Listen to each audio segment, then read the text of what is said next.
Je m'appelle Dr Falloubar, je suis le président du mouvement Le Peuple. Donc comme chaque année, on a l'habitude de se réunir quelque part dans la commune de Ndiéyène-Sirakh, choisir un village, surtout en période d'approche d'hivernage, pour discuter des problèmes qui gangrènent la commune de Ndiéyène-Sirakh, comme on a l'habitude de le faire. Cette année, nous avons choisi le village de Mbewan Bafay avec beaucoup de particularités, parce que c'est une zone agricole où l'agriculture marche à merveille. Parce qu'il y a assez de terre, les gens vivent de l'agriculture. Donc nous allons énumérer comme chaque année les problèmes de la commune, notamment en termes de semences. Nous notons des retards dans la distribution de ces semences-là et pour la majeure partie, ce ne sont pas des semences de qualité. Les gens ne peuvent pas l'utiliser dans l'exploitation agricole. Donc nous appelons l'État du Sénégal, le ministre Mabouba, pour qu'il puisse venir en aide de ces populations, pour qu'on puisse recevoir à temps réel les semences, mais avoir des semences de qualité. Et comme je l'ai dit tout à l'heure en Wolof, l'année dernière, ils avaient expérimenté de donner ces semences à l'armée pour la distribution, pour qu'on puisse avoir de l'équité, de l'égalité et que les ayants droit puissent en avoir à temps réel. Donc s'il peut vraiment reproduire cette action de donner ces semences-là à l'armée nationale pour la distribution à temps réel, vraiment nous les appelons vraiment à réitérer cette action-là. Toujours aussi dans les problèmes qui gangrènent aujourd'hui la commune de Ndiéyène-Sirakh, nous avons parlé de logement. Il y a pas mal de jeunes aujourd'hui dans la commune qui ont déposé auprès de la mairie des demandes de logement de terrain, mais qui ne parviennent toujours pas à avoir la délibération de ces terrains-là, et ça depuis plus de 4 ans. Et ces jeunes-là aujourd'hui veulent avoir des terrains pour pouvoir construire leur maison et faire grandir notre commune. Je pense qu'aujourd'hui l'État doit intervenir. Si vraiment le maire et son équipe ne peuvent pas vraiment venir en aide de ces populations-là, des jeunes aujourd'hui ambitieux qui veulent vraiment construire leur localité et qui peinent à avoir des terrains, c'est un problème majeur que nous dénonçons et nous appelons le maire. Et vraiment, s'il est incompétent de le faire, nous appelons l'État du Sénégal pour qu'il puisse venir en aide de cette commune de Ndiéyène-Sirakh qui vit aujourd'hui des difficultés énormes. Sur le plan aussi de l'éducation, nous avons parlé des problèmes de déplacement des élèves. Aujourd'hui, dans la commune de Ndiéyène-Sirakh, une commune de 37 villages, vous n'êtes pas sans savoir qu'il y a un seul SEM qui se trouve actuellement au niveau de Ndiéyène-Sirakh. Les gens quittent Kaba 14 km ou 17 km pour ceux qui quittent Boulaktène pour venir. C'est extrêmement pénible et très difficile pour ces élèves-là qui doivent quitter 4 h du matin, 5 h du matin pour rallier Ndiéyène-Sirakh.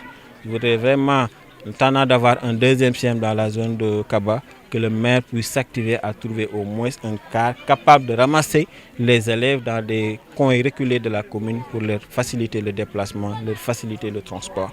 Ça aussi, on en a parlé. L'autre problème aussi, c'est l'état de la route Khombole-Ndiaganiao. Je pense que c'est des doléances depuis 5 ans ou depuis 10 ans même, on discute de ça.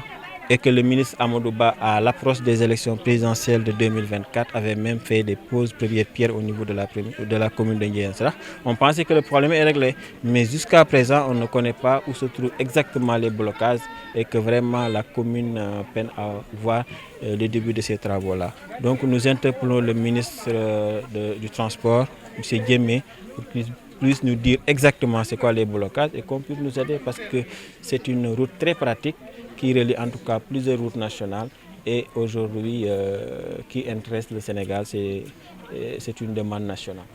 Donc nous interpellons le ministre pour qu'il puisse quand même nous venir en aide par rapport à cette situation-là. Côté santé aussi, on en a discuté. Aujourd'hui, on a 5 postes de santé, mais il n'y a pas de matériel dedans. Il n'y a pas de matériel, il n'y a pas de médicaments. Les gens peinent à se soigner parce qu'il y a vraiment des problèmes dans tous ces postes de santé-là. Vraiment, nous interpellons l'État du Sénégal pour qu'il puisse nous venir en aide.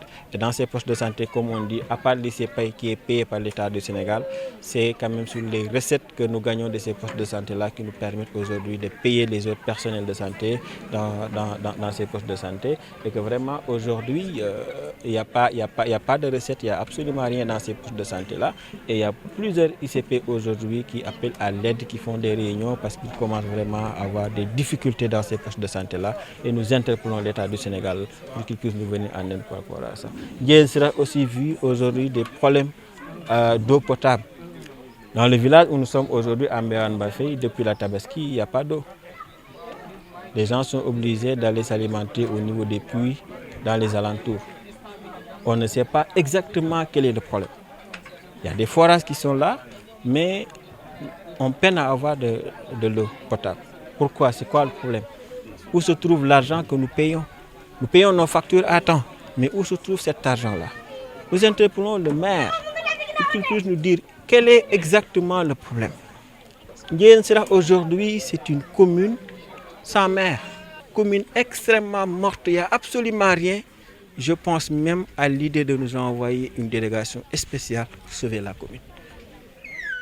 Je ne pense pas qu'il ne veut pas, mais à mon avis, c'est qu'il ne peut pas. À un moment donné, il a montré ses limites, ses faiblesses. Et quand on ne peut pas, il faut avoir l'honnêteté de dire je ne peux pas et de partir et aider les gens. Les gens souffrent, les gens sont fatigués. Je pense que si on doit rester là encore 2 ans d'ici 2027 pour faire un changement, ça risque d'être très compliqué. Et nous, on est là avec notre mouvement si on veut apporter notre aide, lui aider en attendant les élections parce que c'est compliqué.